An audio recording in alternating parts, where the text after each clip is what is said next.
keadaan hidupnya. Jadi kalau mengikuti petunjuk Nabi, keadaan-keadaan hidupnya jadi lebih baik. Hidup di kampus, belajarnya lebih baik, jadi lebih pintar. Tidak ada pelajar bersentuhan dengan Nabi kecuali tambah pintar. Abu Hurairah sebelum ketemu Nabi dengan setelah ketemu Nabi, beda pintarnya. Ali bin Abi Thalib, Sayyidina Ali itu sebelum ketemu Nabi dalam arti keislaman ya, bukan sebagai keluarga. Dengan setelah ketemu Nabi dengan berislam itu pintarnya beda. Semua orang-orang yang mencari ilmu berjumpa dengan Nabi, walaupun hanya menatap Nabi, itu mendapat keberkahan dari interaksinya dengan Nabi SAW. Tidak ada orang yang berdagang mengikuti petunjuk Nabi kecuali selalu untung. Tidak ada orang yang punya jabatan, tidak ada orang yang punya kedudukan, tidak ada orang yang punya kemampuan bahkan di bidang militer, keamanan, bersentuhan dengan Nabi kecuali bertambah kehebatannya dan baik kedudukannya. Nah, itulah apa yang dipesankan kepada kita. Maka sejatinya mengingat Nabi itu adalah mengembalikan identitas kita sebagai umat Nabi untuk mengikuti petunjuk-petunjuk kehidupan Nabi, sehingga dengan itu merubah diri kita menjadi lebih baik. Ya? Nah, caranya bagaimana? Sekarang mendekatlah kepada Allah. In tansurullaha yansurkum, sampai kita punya sifat istiqamah.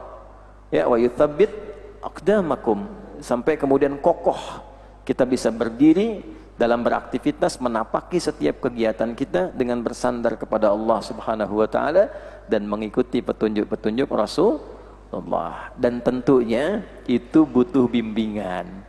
Karena akses kita ke Nabi tidak bisa langsung. Nah, bagaimana cara mengaksesnya? Bersyukurnya sebagai umat Islam kita punya sanad namanya. Ya, silsilah ketersambungan pengajaran sampai ke Nabi. Nabi mengajar ke sahabat, sahabat yang jadi ulama mengajarkan lagi pada tabi'in, tabi'in mengajarkan lagi pada tabi'ut tabi'in, sampailah kemudian kepada kita. Ini yang dimaksud oleh Imam Ibnu Majah, termasuk juga Imam Abu Daud dalam salah satu hadisnya yang tersambung kepada sahabat Abu Darda radhiyallahu taala anhu dari Nabi sallallahu alaihi wasallam, haitsu qala atau kama qala sallallahu alaihi wasallam, wa innal ulama'a warathatul anbiya'i wa innal anbiya'a lam yurithu dirhaman wala dinara.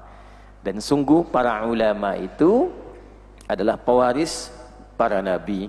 Para nabi tidak mewariskan dinar dan dirham, tidak mewariskan materi duniawi, tidak mewariskan uang, tapi para nabi mewariskan ilmu pengetahuan. Ya, maka ulama yang betulan pun mewariskannya pengetahuan dan orientasinya mengajarkan nilai kebaikan yang diajarkan Nabi, bukan mencari materi duniawi. Nah, itu diantara tanda keulamaan. Untuk itulah kemudian kita mempelajari kitab-kitab para ulama supaya mendapatkan kebaikan-kebaikan yang merubah kita menjadi lebih baik sebagai umat Nabi.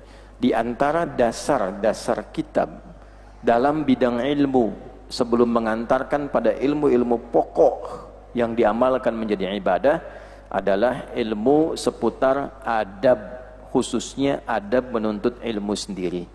Maka di antara para ulama ada yang mengkhususkan kitab-kitab awal mereka. Para ulama menulis banyak kitab. Imam Nawawi kitabnya banyak.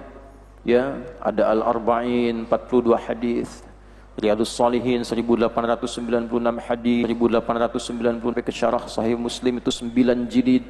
Ada juga 10. Ada situ namanya At-Tibyan fi adab hadab dulu. Jadi nanti ngajinya pakai adab. Kalau sudah ngajinya tahu cara megang kitab, tahu cara masuk majelis ilmu bagaimana, tahu cara menghadapi guru seperti apa, tahu cara menghafal, bagaimana cara menghafal yang efektif, bagaimana cara memahami yang berkah. Memahami berkah tuh gini, paham dan bisa mengamalkan yang dipahami.